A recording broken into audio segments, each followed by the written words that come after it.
Hello, Prairie View students, staff, family, and guests. We're here to read The Snow Treasure by Marie McSwiggan. We will be on chapter 14. And did you guess whose room I was in yesterday? If you guessed Mrs. Richtanic, you're correct. Today I'm in someone else's room. Try and figure it out. Chapter 14. Rain. But that couldn't be. Why? It would spoil everything. The children couldn't go down to the snake with their bricks of gold if the rain melted the snow and spoiled their sled track. And now Peter felt it was more important than anything else for him to go to the snake tomorrow. He had complained to himself of the long, tiring trip. He said he despised the same dull journey every second day. But he also knew that more than anything else in the world, he wanted the bullion delivered to the snake. Though the snow was 10 feet deep in drifts and hard-packed on all the trails, a heavy rain would finish the sled rides.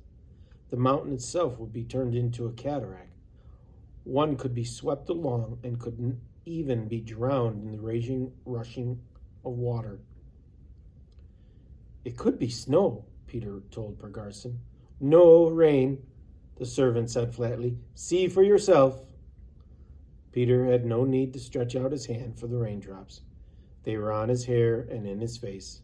The rain had begun to fall steadily and was making a pelleting sound on the hard-crusted snow. He followed Pargarson back to the house, uncertain whether or not he should worry his mother with the news of this new turn of events. Inside the kitchen, they could hear the steady downpour on the roof of the one-story lean-to. When Peter went back to the living room, the rain was pounding against the windows. It could be heard through the panes of the double storm glass. No need to be afraid of telling his mother. Her look said that the rain could only be regarded as a calamity. It does seem such a shame. Her head was bent over her knitting. We've had trouble enough, and now this. But what will we do, Mother? I don't know. We will just have to wait and see. Perhaps Uncle Victor can help us out. He may be able to think of a way if the sleds can no longer be used. Uncle Victor? Why, his boat's not there. I've looked for it every time, and I've not seen it once. Oh, I think it's there all right, Peter. I don't think we'll have any trouble finding it if we need to. Well, I hope you're right, Peter sighed. I looked for it, and so did Helga. Helga has eyes that can see through a wall, almost, but we've never once seen it. Mrs. Lundstrom's busy fingers flew in and out of the wool. The fire flickered and burned more brightly. Lovicia was putting Bunny down to bed. She always told him a story before he went to sleep. Ordinarily, the sound of her voice, and sometimes his, would be heard in the living room. But tonight, the storm shut out everything but itself. The rain kept drumming down. When Lovicia came in to say good night, it seemed less heavy. There was a new noise outside. The wind seemed to have caught up with its sleep and to have shaken off the stupor that held it all day. Now it blew a loud roar. It tried to get into the house that had been well sealed against the northern winter. The only entrance was by the chimney, and down that it came with the shower of sparks that blew out on the rug. Peter was kept busy stamping them out. Pargarson came in to bank the fire before he would go to bed. Instead of his slow, shuffling gait, there was a new sprightliness to him.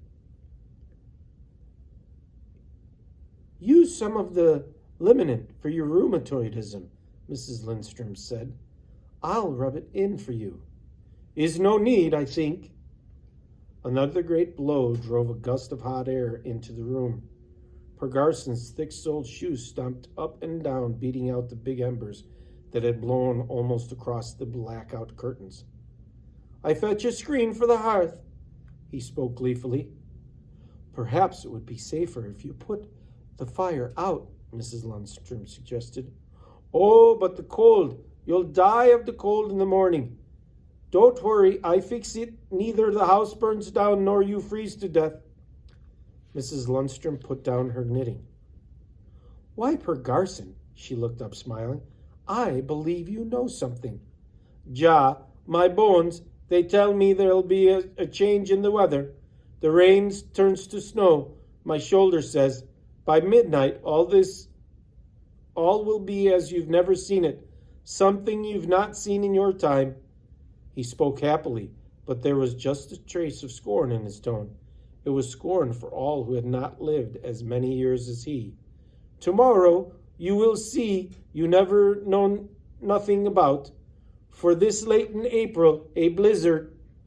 Per Garson was right. The next morning, the world was a raging white fury. The Lundstrom house rocked through the night as the storm battered and pounded and pummeled. The wind sped in through the tight-fitting double windows. It entered through cracks and crevices that no one knew existed. It seemed to force its way through the openings that had been puttied and sealed with the greatest of care. It tossed ancient ashes of many fireplaces into little whirlpools of dust in the rooms. By morning, the kitchen had a spread of gritty black dirt over its usual spotless boards. But the Lundstroms slept soundly that night. Now they could hope for the goal's safe transit. There was no question of going to the Snake or anywhere else in the morning. Not even the weather-brave Norse children could venture out in such a storm. For 3 days, the people of Ryswick kept to their homes. The postman seemed to be a person of the past. No one knew what had become of him. On the 3rd day of the blizzard, Dr. Aker started out to see one of his sick. But the way he walked backwards in the wind and battled to keep his coat from blowing off and dug his sealskin earmuffs into the collar of his coat was enough to make people turn back to their own fires with a feeling of thankfulness that they didn't have to go out.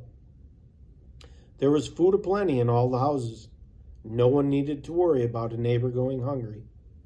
And though the kindling seemed to be eaten up by the hungry, fire-breathing dragons of the hearths, none in Ryswick would lack wood if the blizzard lasted a week. But what about the Germans? How were they standing in this storm? The like of which only the very old could remember. Well, what of the Germans? Nothing could be done for them anyway, and since nobody had invited them to come up to the Arctic Circle to share a Norway blizzard, they would have to manage the best they could. Their buildings were erected hurriedly and without many inventive devices that Norwegians used to secure their own homes against the cold. If their barracks blow over, they'll be good and mad, Lovisia chuckled. She was enjoying being snowbound, as was every member of the Lundstrom household, including Bunny, who had missed his brother and sister on their trips away from the home. Now he was overjoyed to be the center of attention again. He had been almost adored and was close to being spoiled before the Germans came to Norway. Since then, Peter and Lovisia played with him only when they had time and were not too tired. In some way that Bunny didn't quite understand, he knew it was the Germans who interfered with his fun. Now it was the same as before they came. So Bunny was happy, and so was the rest of the household. But the happiness of all was Per Garson. His bones, why, they must have felt like a kitten's. He went about his task, and with light, quick steps, he stooped, shoulders straightened, whenever he wasn't carrying heavy armloads of wood or bringing in rugs or blankets to cover cracks where the snow came whirling in. Yes, Per Garson was in fine spirits. But you've seen nothing at all, he kept saying. If you don't remember the blizzard of '89, you don't know what cold weather is. Why, this is nothing but a cold snap. Mrs. Lundstrom had to laugh. This is bad enough for me, Per, and I guess for anyone else. Peter thought he would go out to the kitchen to read the barometer. They were all eager to know what to expect of the weather on the morrow. "What's the use?" Lovicia drawled. "Just ask Pergarson. What do your bones say?" "My bones say you should stop mocking." He shook his fist at her. It's the end of chapter 14. Have a wonderful weekend.